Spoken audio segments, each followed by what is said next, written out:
দেখবেন কিন্তু ওরে স্বামী আমার যেমন তেমন, দেওরা আমার মনের মতন।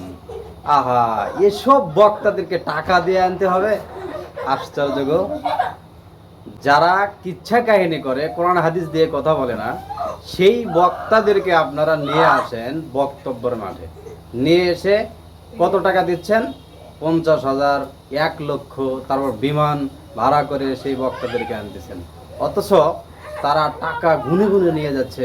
আর আপনার মসজিদের ইমাম, মসজিদের খতিবের বেতন মাত্র 8 থেকে 10,000 টাকা।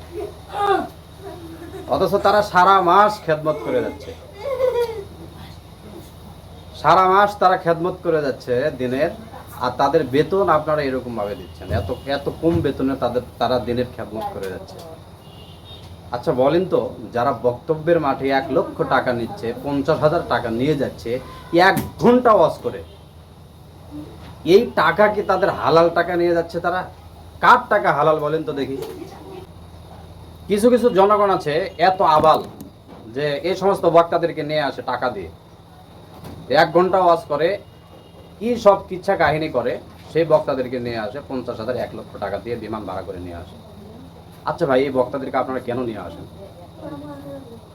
যারা টাকা চুক্তি করে তাদেরকে আপনারা কেন নিয়ে আসেন বলেন তো? দোষ তো আপনাদের, আপনারা নিয়ে আসেন কেন? আমি একবার জোনায়েদ আল হাবিব নামে একটা বক্তা আছে, তাকে কল করেছিলাম যে ভাই, আমার গোবিন্দগঞ্জ, গাইবান্ধা জেলা গোবিন্দগঞ্জ আমার বাড়ি, এখানে আসতে হবে আপনাকে।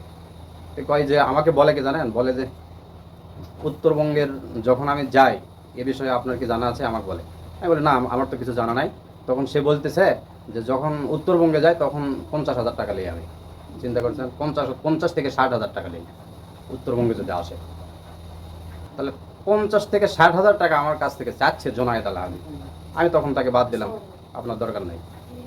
তখন তাকে বাদ দিয়ে আমার যে বাজেটে বক্তা নিয়ে আসবো, যাকে নিয়ে আসলে মানুষ কোরআন হাদিসের কথা শুনে আমল করবে, তাকে নিয়ে আসবো।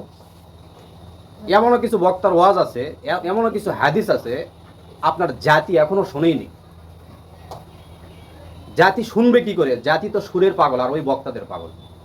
যারা কিচ্ছা কাহিনী করে সেই বক্তাদের পাগল তো জাতি। জাতি তো হাদিস, সহি হাদিস জাতি জিন্দাগিতে শুনেছে কিনা সন্দেহ আছে।